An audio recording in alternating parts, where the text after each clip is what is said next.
O TSE vai tornar Tarcísio inelegível porque ele disse que o PCC orientou voto no Boulos. Descobri pela imprensa, porque até agora eu não tive acesso aos inquéritos, mesmo com oitiva marcada, descobri pela imprensa que eu sou um financiador do 8 de janeiro. Aparentemente eu financiei o 8 de janeiro 3 meses depois do 8 de janeiro. Independente em 1822, já em 1824, na nossa primeira Constituição, encontrava-se lá a inviolabilidade por opinião, palavras e votos. E agora, o ministro do Supremo Tribunal Federal, Flávio Dino, decide abrir inquérito por provocação da Polícia Federal do Lula, aparelhado contra nós dois, deputado Cabo Gilberto. Chega de o Supremo Tribunal Federal e o governo Lula atacarem a democracia, atacarem este parlamento, atacarem o Congresso Nacional.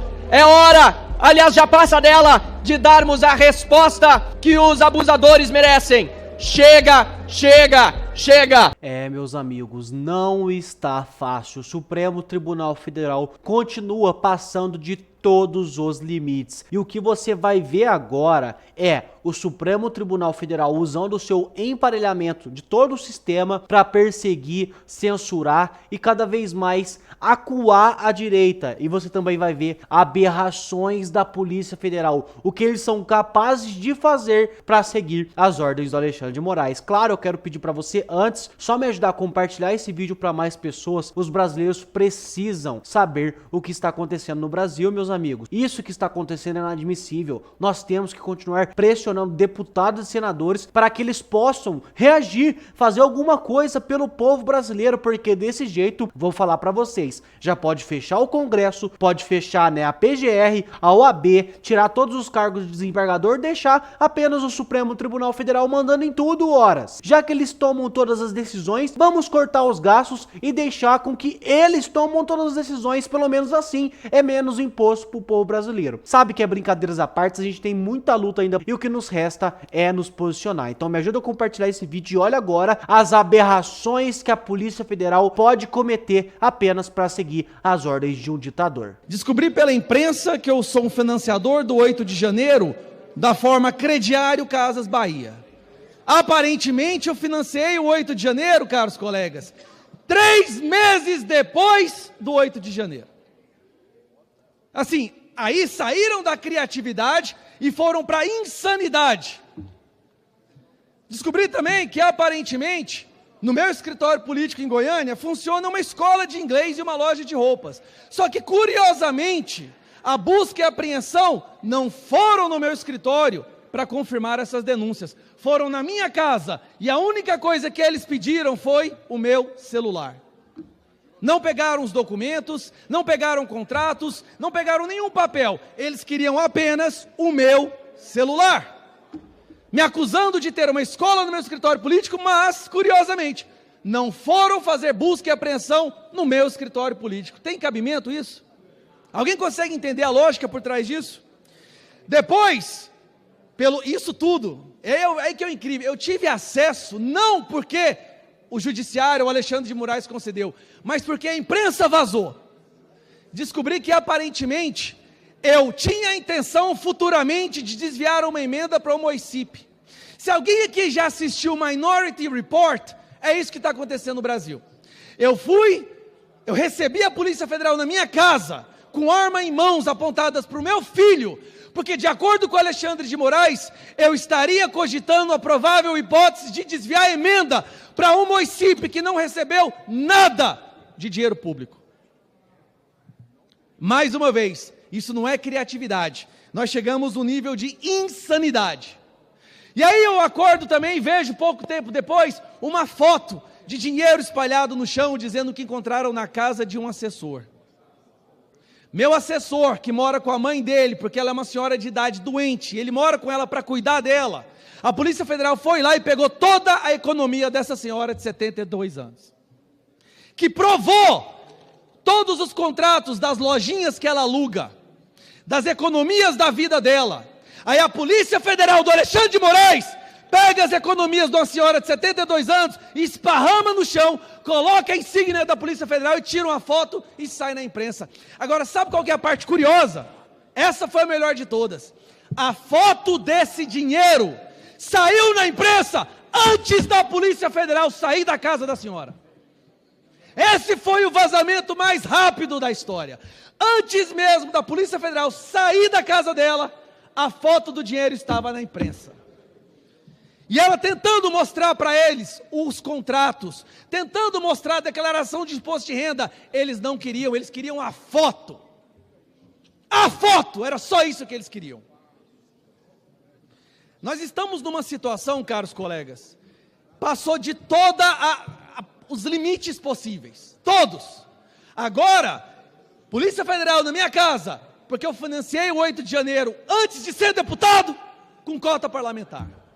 Porque tem uma escola no meu escritório, mas não foram no meu escritório fazer busca e apreensão. Olha o absurdo que está virando. Porque eu ia desviar a emenda sem que era uma OCIP que não recebeu nada de dinheiro público. Olha a narrativa que foi construída. Eu posso dizer uma coisa para cada um de vocês aqui. Depois dessa sexta-feira passada, ninguém aqui mais está livre ou isento de receber a Polícia Federal na sua casa. Se você pagar cota parlamentar, todos aqui usam cota parlamentar, para encher o tanque de gasolina do seu carro, você pode receber a Polícia Federal na sua casa agora. Se você cogitar a hipótese de enviar emenda para uma associação, você pode receber a Polícia Federal na sua casa agora. Já passou da guerra de esquerda e direita, agora já simplesmente foram longe demais. Mas aí vem a parte que eu achei também muito interessante. Esse inquérito foi aberto no dia 24 de setembro. No dia 21 de setembro, a imprensa noticia que eu estava conversando com Elon Musk. A imprensa solta que eu converso com Elon Musk no dia 21, no dia 24, abre o inquérito. No dia 18, autoriza a busca e apreensão. 2 dias antes da eleição. 2 dias, Luiz, antes da eleição. Numa narrativa histérica. É como se alguém tivesse fumado maconha e criado aquela porcaria. Maconha não, nem maconha deixa a pessoa doida desse jeito. E aí, o que parte meu coração é ver que hoje, sexta-feira, eu recebo a Polícia Federal na minha casa, com essa alucinação dessas denúncias. E hoje, o maior mentor da corrupção do Brasil foi liberado completamente. Anulada todas as condenações do Zé Disseu. Caveira, eu descobri. Sabe qual vai ser a minha defesa? Essa aqui é para vocês escutarem agora. Sabe qual que é a melhor defesa para que você não seja acordado com a Polícia Federal na sua casa, para que seu nome não seja colocado em inquérito e você não corra risco de ser preso? Sabe qual é a melhor defesa? É roubar! É roubar muito! É ser corrupto! É enfiar a mão no dinheiro público! Então eu peço para os meus colegas petistas, por favor, me passem o telefone do Zé Disseu. Eu vou ter que aprender com ele. Porque a única forma de você hoje não ser perseguido pelo STF, pelo Alexandre de Moraes, é se você for corrupto. Roube muito, aí você pode dormir tranquilo. Antes, nós trancávamos as portas de nossa casa para evitar que bandidos entrassem. Hoje a gente tranca a porta da nossa casa para evitar que a Gestapo do Alexandre de Moraes entre. Não se engane, esse dragão está ficando cada vez maior, cada vez mais faminto. Agora é contra mim que eles estão vindo. Em breve o meu apetite não vai ser saciado apenas pela direita mais, e cada um de vocês poderá ser alvo. Prestem bastante atenção. Cota parlamentar e emenda que nunca foi enviada foi motivo para busca e apreensão na casa de um deputado federal. Arrombaram o meu apartamento funcional sem a presença da DEPOL. Nenhum de vocês está livre mais. Aberração atrás de aberração. Como pode a Polícia Federal entra na casa de uma senhora, na hora que ela tá tirando foto ali, essa foto já sai na imprensa, já vaza. E quem tá sendo perseguido pelo Supremo Tribunal Federal, pela Gestapo do Alexandre de Moraes, que é a Polícia Federal, não tem nem acesso aos inquéritos, aos arquivos, o porquê que está sendo investigado. É uma grande vergonha o que está acontecendo no Brasil. E agora você vai ver um movimento do sistema também para continuar deixando os pessoais da direita, os pessoal, né, total da direita inelegível, como foi com o Bolsonaro, e agora estão atrás do Tarcísio. É uma verdadeira máquina atrás da direita. O sistema é uma máquina e ela está trabalhando contra Jair Messias Bolsonaro, contra as pessoas de direita. Olha só a vergonha que está acontecendo. O PSOL entrou mesmo com uma ação contra o governador de São Paulo, Tarcísio de Freitas, e contra o prefeito de São Paulo, Ricardo Nunes, para deixar os dois inelegíveis, por conta da fala do Tarcísio de que foram encontrados bilhetes do PCC orientando o voto em quem? nele, Guilherme Boulos. E agora? O governador Tarcísio de Freitas pode ou não se tornar inelegível por conta disso? Fica aqui comigo que eu vou te explicar esse caso e quais são as potenciais consequências jurídicas dele. Lembre, é muito relevante porque se não for revertida a inelegibilidade do Bolsonaro, o Tarcísio hoje é o grande nome da direita, uma pessoa que está ambicionando, ou o grande nome que é apontado como possível sucessor de Jair Bolsonaro da direita para assumir a presidência da República. Mas antes da gente entrar e explicar esse caso, vamos assistir ao vídeo da fala especificamente do governador Tarcísio, que foi objeto de tanta controvérsia e que está sendo apontada como uma possível causa de inelegibilidade pelo Boulos e pelo PSOL. Para daí, a partir dessa fala do Tarcísio, a gente entender o que aconteceu. Roda aí pra gente, por favor, produção. Os episódios de violência lamentáveis, como que acometeu aí o candidato a prefeito de Taboão, é aí que a gente vai apurar, vai esclarecer, já identificamos as pessoas e vamos agir com a firmeza necessária, sem transigir, né, com a ordem. O que aconteceu aqui na capital, que o senhor citou? Na capital? Em relação ao PCC?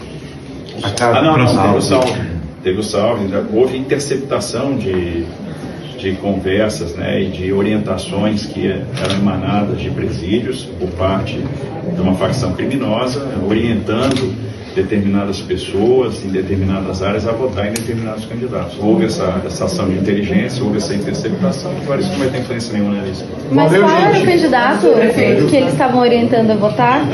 Qual era o candidato que eles orientavam a votar? Em São Paulo? Outros.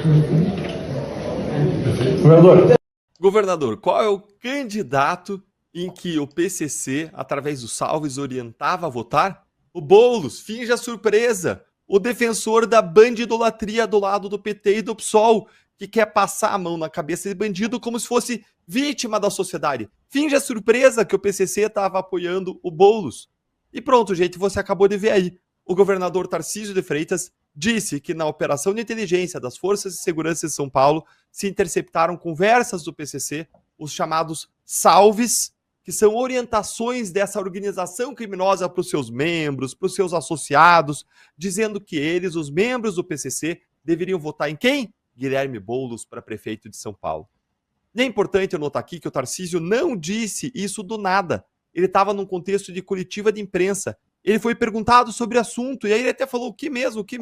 Aí alguém falou, sobre São Paulo, o que estava dizendo de São Paulo? Aí ele respondeu a pergunta. Então ele não voluntariou essa informação, essa resposta, com o objetivo de interferir nas eleições. Isso está claro, foi com o objetivo de esclarecer o que havia acontecido. Depois disso, nós tivemos a velha imprensa dando um surto completo com a declaração do Tarcísio, dizendo que ele, o Tarcísio, acusou sem provas o PCC de orientar voto no Boulos, o que eu vou mostrar para vocês, uma mentira. Já vou mostrar por que é uma mentira. O destaque é mentira a imprensa dizer que ele falou sem provas, né? Não é mentira o que o Tarcísio falou. O que o Tarcísio falou é verdade, já vai mostrar. Tem provas disso. E o destaque, claro, foi o destaque da Globo News, que deu um show de surto atrás de surto no domingo com seus comentaristas dizendo que Tarcísio fez algo muito grave e fez uma declaração sem provas e que as autoridades federais em Brasília, inclusive ministros do TSE, estavam perplexos e dariam uma resposta a essa situação. Mas será que Tarcísio fez a acusação sem provas mesmo? Bom, em primeiro lugar, como a gente viu, ele estava em um contexto de coletiva de imprensa, falando de uma informação de inteligência. Então é totalmente sem sentido cobrar provas dele naquele momento. Mas se a imprensa queria provas, não precisava procurar muito longe, porque no sábado, um dia antes da eleição, o colunista Paulo Capelli, do portal Metrópolis, já tinha publicado os bilhetes interceptados do PCC que mostram as indicações de votos do grupo criminoso para os membros e familiares em São Paulo. Já mostra essa orientação de voto dada pelo PCC por meio dos salves. A Secretaria de Administração Penitenciária de São Paulo interceptou pelo menos 5 comunicados do PCC em 5 presídios diferentes. As provas, portanto, existem. E o Tarcísio foi comunicado disso na função dele de governador de estado, provavelmente pelos setores de inteligência da Polícia Militar, que é subordinada ao governador, ou então pelas pessoas do sistema penitenciário. E aí eu quero perguntar para você que está aí assistindo a gente. Você viu a velha imprensa que passou o domingo inteiro dizendo que Tarcísio falou sem provas? Você viu essa velha imprensa mencionar os bilhetes que o Metrópolis publicou? Eles omitiram os bilhetes o tempo inteiro. Por quê? Ao omitir os bilhetes, eles desinformaram a população, que foi privada da informação completa e que deve ter achado que Tarcísio realmente fez uma acusação sem provas para prejudicar Boulos e interferir nas eleições. E aí, em cima desse circo midiático feito pela velha imprensa progressista, irrigada essa velha imprensa com verba publicitária do governo federal que apoia o Boulos, se tentou criar um ambiente político para tornar agora Tarcísio e Nunes inelegíveis por meio dessa ação judicial apresentada logo em seguida pelo Boulos e pelo PSOL. E como não podia deixar de ser, ministros do TSE foram ouvidos em off pela velha imprensa. Alguns ministros do TSE disseram à CNN que vislumbram um quadro de possível abuso de poder político na fala do Tarcísio, porque a fala foi proferida no dia da votação e ao lado do Ricardo Nunes, que acabou reeleito, e por isso eles estimam que isso pode causar não só a cassação e a inelegibilidade de Tarcísio, mas também da própria chapa do Ricardo Nunes, que replicou a fala do Tarcísio nas redes sociais, o que esses ministros estão considerando uma fake news, na mesma linha da velha imprensa progressista.